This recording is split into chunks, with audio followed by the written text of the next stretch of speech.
இது எப்படின்னு கேட்டிங்கன்னா, இது வரைக்கும் தமிழகத்தில் இருக்கக்கூடிய பெரும்பாலான, ஒரு சின்ன எக்ஸாம்பிள் சொல்கிறேன், ஒரு நடிகையோட குழந்தைய நடிகை கொஞ்சினாக்கா அது எல்லா இடத்துலையும் நியூஸ் போடுறாங்க. ஒரு அம்மா ஒரு குழந்தைய கொஞ்சிறத நியூஸாக போடுவாங்க. ஒரு நடிகரோட ஷூ வந்து இன்னொரு நடிகை வீட்டு சேரு கீழே இருந்ததுன்னு சொல்லிட்டு ட்ரோல் பண்ணாங்க. அது அவருடைய ஷூவோ எவருடைய ஷூவோ எப்படின்னு தெரியாது, ட்ரோல் பண்ணாங்க. ஆனால் இது வரைக்கும் இந்த கோழி விடுதிகளை பற்றி நானும் தொடர்ந்து பேசுகிறேன். இது வரைக்கும் இது அரசாங்கத்தின் காதுகளுக்கோ இல்லை காவல்துறைக்கோ இல்லை சோசியல் வெல்ஃபேர் டிபார்ட்மெண்ட்டுக்கோ இல்லை அரசியல்வாதிகளுக்கோ இல்லை தமிழ்நாட்டில் இருக்கக்கூடிய தமிழர் பண்பாடு, தமிழர் கலாச்சாரம், தமிழர்களின் இனம் பற்றிலாம் பேசக்கூடிய, வரலாற்றை பற்றிலாம் பேசக்கூடிய அரசியல்வாதிகளுக்கோ யாருக்கும் இது போய் சேரலைன்றது தான் வந்து ஒரு வருத்தமான விஷயம்.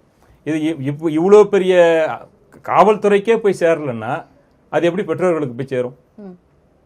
இப்போ ஒரு காவல்துறை அதிகாரி இருக்காங்கன்னா அவங்களுடைய போலீஸ் ஸ்டேஷனுக்கு பக்கத்திலேயே கூட ஒரு 20 பேர் 30 பேர் வச்சுக்கிட்டு யாருன்னா ஒரு அம்மா, வயசான அம்மா ஒரு 30 பேர் சாப்பாடு செஞ்சு போட்டால் அவங்க கிட்ட போயிட்டு நீங்கள் என்ன லைசன்ஸ் வச்சுருக்கீங்கன்னு கேட்குற அளவுக்கு காவல்துறை ரொம்ப திறமையாக இருக்குது.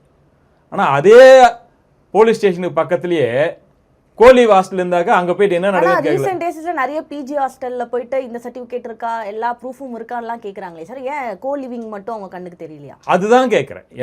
என்னுடைய கேள்வியே, என்னுடைய ஆதங்கமே அதுதான்.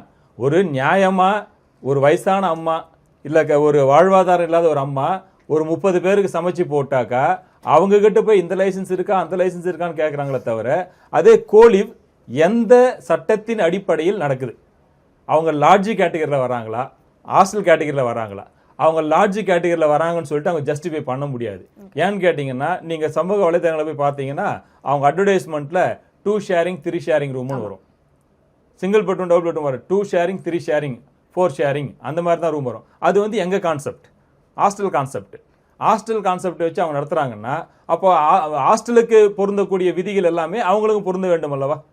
அவங்க எந்த விதியின் கீழ் வராங்கன்னு சொல்லிட்டு. ஆனால் இன்னைக்கு வரைக்கும் இந்த நொடி வரைக்கும் தமிழகத்தில் இருக்கக்கூடிய ஒரே ஒரு கோலி ஹாஸ்டல் கூட அரசாங்கத்தில் பதிவு செய்யப்படவில்லை.